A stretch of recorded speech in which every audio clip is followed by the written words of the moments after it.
You want to change the interaction setting on your stream in your Google Classroom? Let me show you step by step how you can do that. The stream is the social hub of a classroom.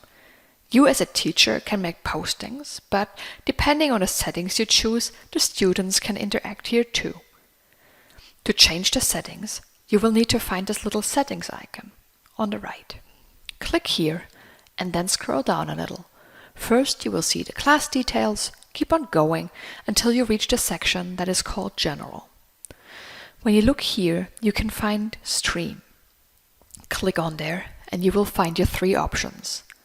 The first one is that students can post and comment. The second is that students can comment. And the third option is that only teachers can post or comment.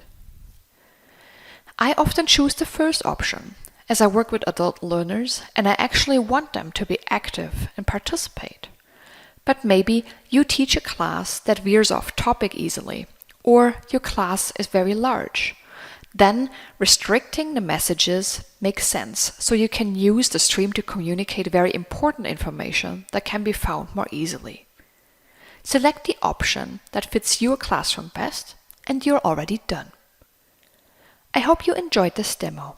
If you want to learn more about how to create a Google Classroom, you can subscribe to my channel or check out my other tutorials.